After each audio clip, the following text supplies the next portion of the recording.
Buletin Didik 6 November bersama saya Fazilah Hani Harun. Assalamualaikum dan salam sejahtera. Menteri Kesihatan Khairi Jamaluddin yakin Malaysia mampu menangani penularan COVID-19 jika rakyat terus mematuhi segala prosedur operasi standard SOP yang ditetapkan. Rakyat katanya perlu mengambil contoh situasi di negara Eropah yang kembali berdepan ancaman penularan COVID-19 yang tinggi susulan kelonggaran peraturannya. Semalam, Pertubuhan Kesihatan Sedunia (WHO) mengisytiharkan Eropah sebagai pusat epicenter kepada gelombang yang terbaru untuk COVID-19. Sebab apa? Sebab mereka terlalu leka. Mereka rasa selepas vaksin tak apalah, kita buang saja pelitup muka. Selepas vaksin kita tak melaksanakan lagi penjarakan fizikal. Dan mereka kembali kepada norma yang lama. Khairi berucap pada majlis penyerahan dua klinik kesihatan di Penambang Kota Baru dan Klinik Kesihatan Bahagia Kuala Krai. Kerajaan tegasnya tidak akan terikut-ikut dengan cara barat yang terus melonggarkan SOP selain ada negara yang mengisytiharkan bebas daripada COVID-19. Sebaliknya, kerajaan terus mengambil pendekatan berhati-hati dan mengekalkan segala langkah kesihatan awam. Pertubuhan Kesihatan Sedunia (WHO) semalam menyifatkan kadar penularan jangkitan COVID-19 di Eropah berada pada tahap amat membimbangkan dan sekali lagi menjadi pusat penularan jangkitan. Keadaan itu akibat kelonggaran sekatan dan program vaksinasi tidak meluas. Kementerian Kesihatan KKM hari ini memaklumkan senarai terkini 58 kit ujian kendiri COVID-19 yang telah diberi kelulusan bersyarat oleh pihak berkuasa peranti perubatan MDA. Ketua Pengarah Kesihatan Tan Sri Dr. Nur Hisham Abdullah berkata, kit ujian itu boleh didapati di farmasi komuniti dan fasiliti kesihatan serta premis yang berdaftar dengan Kementerian Perdagangan Dalam Negeri dan hal ehwal pengguna sahaja. Menerusi hantaran di Facebook rasminya, beliau menasihatkan orang awam untuk membeli kit ujian terbabit di fasiliti berkenaan. Katanya, orang ramai boleh merujuk senarai lengkap kit ujian itu di portal rasmi atau Facebook dan Instagram MDA.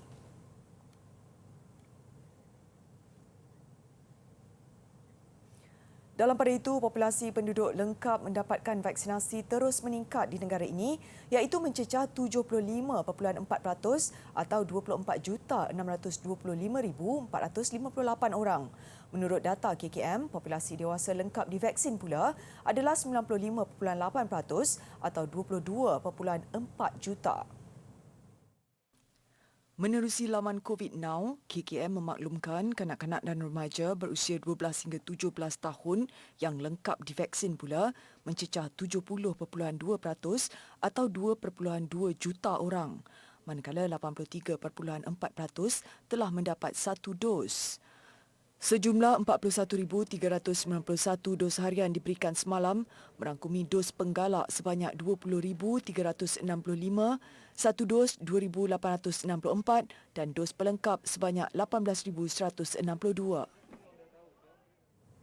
Di Amerika Syarikat, kanak-kanak berusia 5 hingga 11 tahun di Los Angeles mula menerima dos pertama vaksin COVID-19 Pfizer-BioNTech yang diberikan beberapa hari selepas penggunaannya mendapat kelulusan pentadbiran makanan dan ubat-ubatan FDA. Count to 3 and then be ready. Remember how easy? Can I clean your See?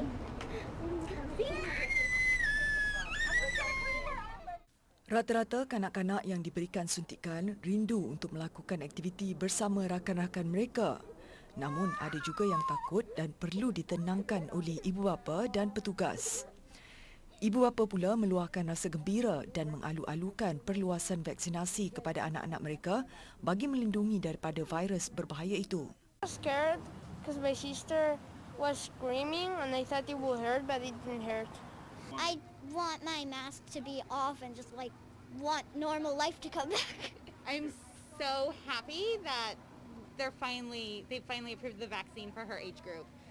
She's the last one in our family to get it.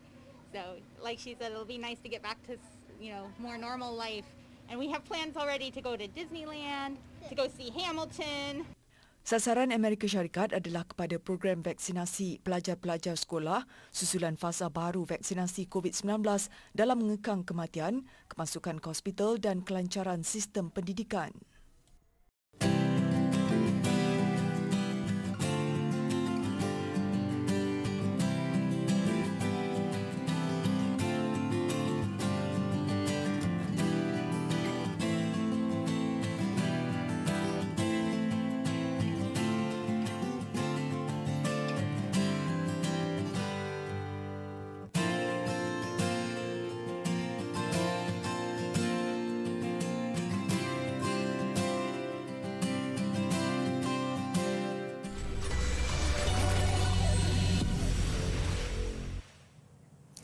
Perjawatan baru bagi pendidik tabika Jabatan Kemajuan Masyarakat Kemas pada masa depan perlu memiliki ijazah sarjana muda pendidikan awal kanak-kanak. Menteri Pembangunan Luar Bandar Datuk Seri Mahathir Khalid berkata ia bertujuan meningkatkan profesionalism warga pendidik masyarakat dan menjamin kualiti pendidikan awal kanak-kanak seiring dengan peredaran masa serta kepesatan teknologi. Menurut beliau, kemenjadian kanak-kanak bergantung kepada bagaimana pendidik masyarakat menguruskan mereka dalam kelas kerana proses pembelajaran kanak-kanak ini lebih berat dan payah berbanding murid sekolah rendah. Ketika ini, perjawatan baru bagi profesion itu memerlukan diploma pendidikan awal kanak-kanak sebelum diwajibkan mengikuti kursus pendidikan awal kanak-kanak selama 3 bulan bagi membolehkan mereka mendapat sijil sebagai pendidik masyarakat. Pendidikan awal kanak-kanak, tegas beliau, perlu seiring dengan kualiti sistem pendidikan yang disediakan dengan meningkatkan kecekapan, keberkesanan dalam aspek pengajaran dan pembelajaran serta kemudahan yang disediakan kepada kanak-kanak.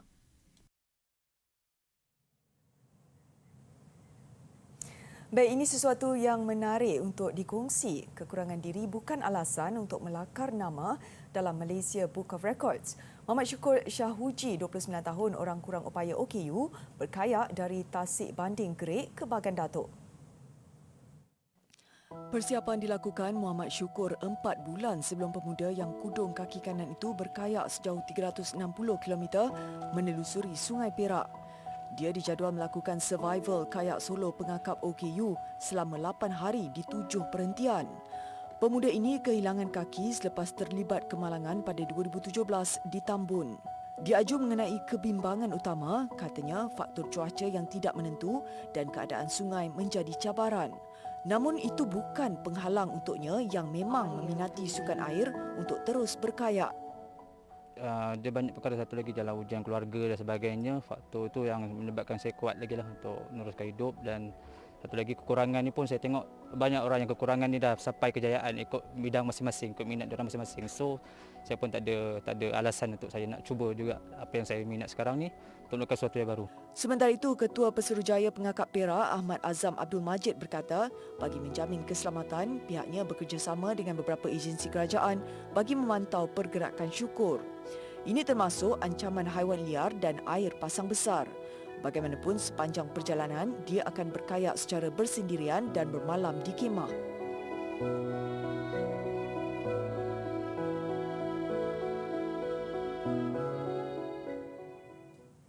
Sebelum ini, ibu bapa sering bimbang dengan ancaman orang luar atau tidak dikenali melakukan perkara tidak baik terhadap anak-anak.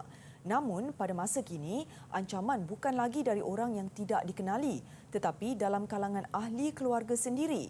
Pakar Sekretari Kanak-kanak Dr. Anita Kobati berkata, dalam kebanyakan kes yang dilaporkan, mangsa dan pemangsa mempunyai pertalian keluarga. Jelas Dr. Anita, perkara itu sering berlaku berikutan pemangsa sering mencari mangsa yang mudah dipengaruhi. Hasil beberapa kajian yang telah dijalankan, 1 daripada 10 kanak-kanak menjadi mangsa penderaan seksual ahli keluarga mereka sendiri. Difficult part yang susah sekarang ni ialah pemangsa yang cari mangsa-mangsa ni look for things that they can actually get into the child or the family. Okay. So kita panggil vulnerability factors. Okey. Beliau berkata demikian menerusi rancangan Membina Juara yang disiarkan di Didik TV KPM. Selain itu, kesibukan ibu bapa atau kurang peka terhadap aktiviti anak-anak memudahkan lagi pemangsa mendekati mangsanya. Kita kena faham yang bahawa pemangsa ni sedang cari mangsa yang senang, yang kurang akan nampak atau tidak dapat ada detection. Okey. So kalau dalam keluarga sendiri, likeliness budak itu nak mengadu dengan orang lain. Contohnya lah kalau orang tu let's say an uncle atau a datuk. So kalau orang lain dalam keluarga akan kata kamu ni merepek lah. Mereka tak akan buat macam tu lah. Penjenayah seksual juga akan mengambil kesempatan terhadap kanak-kanak yang mempunyai masalah keluarga. Susulan itu, ibu bapa perlulah mengambil perhatian terhadap sebarang perubahan yang berlaku kepada anak mereka. Sekiranya menyedari kejadian tidak diingini berlaku, amat penting mangsa dibawa ke hospital untuk mendapatkan penilaian dan bantuan oleh pakar psikiatri atau psikologi. ia amat penting untuk membantu psikologi kanak-kanak yang telah menjadi mangsa. So di sana kita ada pakar psikiatri, pakar psikologi yang akan membantu budak ini. Sebab budak yang sudah melalui grooming yang sekian lama, kita ada identification with the aggressor. Satu kompleks iaitu mereka macam Lia kata tadi sudah sangat sebati dengan apa yang disebut-sebutkan oleh pemangsa. Dr. Anita juga menasihati ibu bapa untuk terus segera mengambil tindakan sekiranya anak mereka mengadu diserang secara seksual.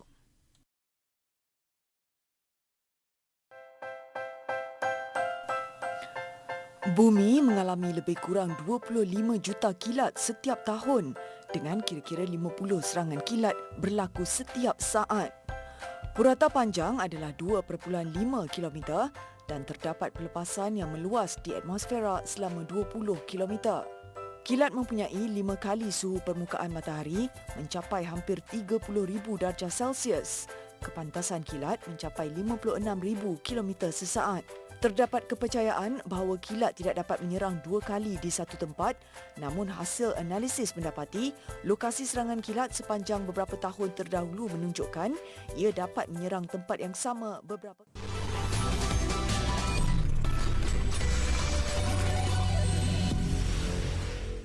Fenomena air pasang besar yang berlaku di kawasan Kuala Kedah awal pagi tadi bukan sahaja menyebabkan kebanyakan kawasan sekitar dinaiki air setinggi 0.5 hingga 0.7 meter, ia juga telah mengakibatkan banjir terburuk pernah dialami penduduk kampung seberang kota selain menenggelamkan pengkalan nelayan di kampung berkenaan. Menurut penduduk, mereka berasa trauma setiap kali berlaku kejadian air pasang besar selain letih apabila tiba proses pembersihan rumah pada keesokan harinya. Cuma kepala ni dia dah sini pun dah naik sikit-sikit macam ni kan. Wah, waktu dia dalam pukul 1.30 kedua tu dah surut dah. Cuma untuk malam ni lagi banyak. Lagi laju lah. Dalam 11.30 pun ayat dah naik kata dah pergerakan dia lagi laju. Lepas tu dia pun sampai dalam. Dia aku sini lagi banyak lah. Lagi banyak semalam.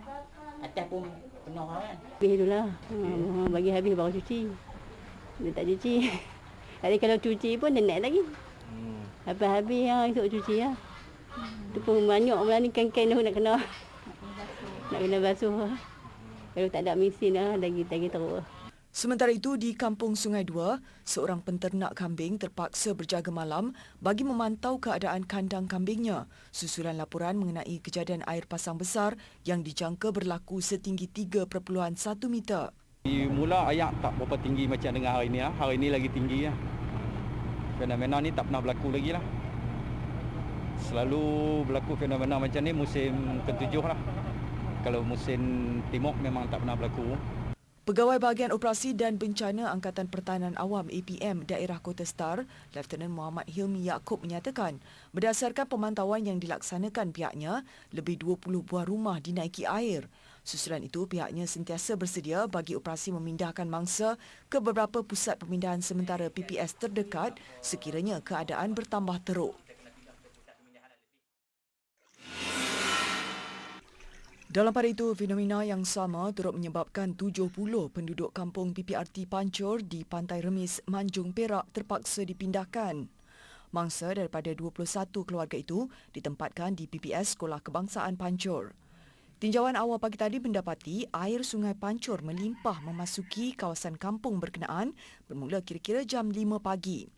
Ada kediaman penduduk yang dinaiki air setinggi 0.7 meter. Situasi itu mendorong 70 penduduk terjejas dipindahkan ke PPS SK Pancur yang dibuka jam 10 malam semalam. Mangsa yang dipindahkan termasuklah 14 warga emas dan 19 kanak-kanak. Angkatan Pertahanan Awam, Jabatan Bomba dan Penyelamat antara agensi yang terlibat membantu memindahkan mangsa terjejas. Jabatan Pengairan dan Saliran JPS sebelum ini memaklumkan air pasang besar dijangka melanda 4 buah negeri iaitu Kedah, Perak, Selangor dan Johor mulai 4 November selama 4 hari. Jabatan itu turut memberi amaran keadaan boleh menjadi lebih buruk jika disertai angin kencang, ombak besar dan hujan lebat secara serentak.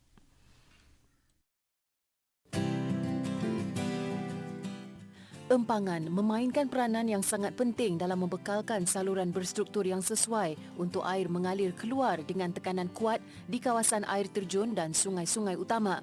Selain mengelak banjir di kawasan sekitar, empangan juga penting dalam penghantaran sumber air dan penjanaan elektrik ke kebanyakan bandar.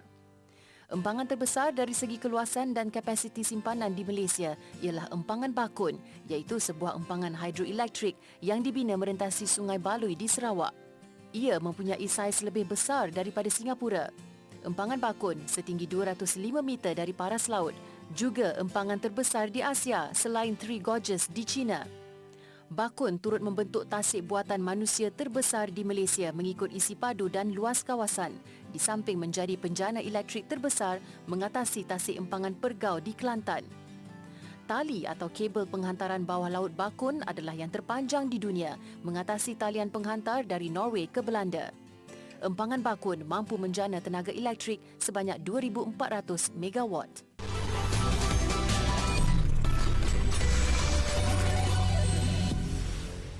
Sukan harapan untuk melihat dua wakil negara beraksi di separuh akhir badminton terbuka Hilo tidak kesampaian.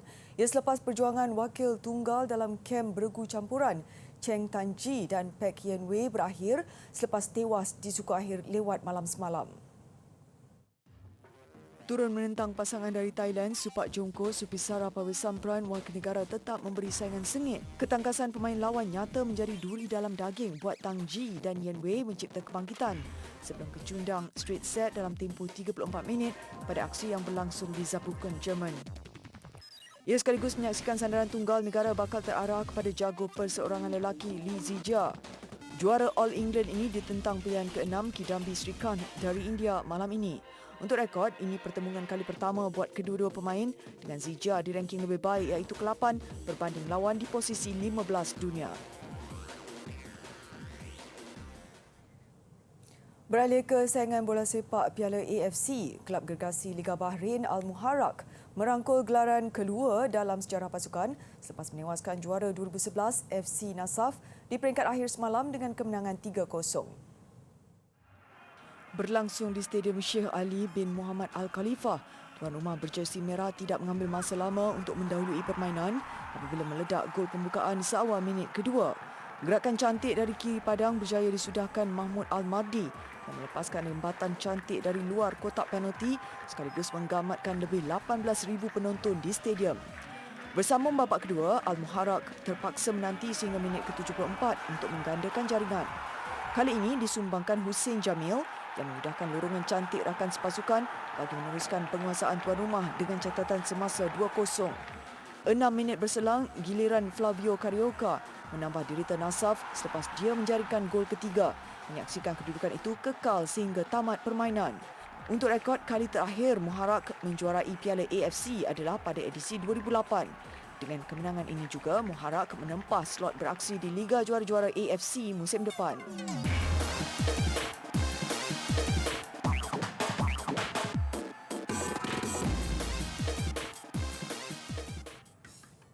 Legenda Barcelona Xavi Hernandez sah kembali ke Camp Nou sebagai jurulatih kelab gergasi Sepanyol itu. Barcelona memaklumkan Xavi bakal memulakan tugasnya seawal hujung minggu ini. Dalam satu kenyataan, Barca memaklumkan sudah mencapai persetujuan dengan Xavi untuk musim ini serta 2 musim akan datang. Beliau akan diperkenalkan secara rasmi dalam sidang media pada Isnin nanti. Xavi meninggalkan Nou Camp untuk bermain di kelab Qatar Al Sadd pada 2015 selepas membuat 767 penampilan bersama Barca. Ini termasuk menjuarai 8 kejohanan La Liga dan 4 juara Liga Eropah. Terdahulu urusan mendapatkan Xavi sebagai jurulatih Barcelona tertangguh berikutan isu kontrak dengan Al Sadd. Difahamkan Barca bersetuju membayar klausa kontrak Xavi berjumlah kira-kira 5 juta euro namun tiada pengesahan dibuat setakat ini.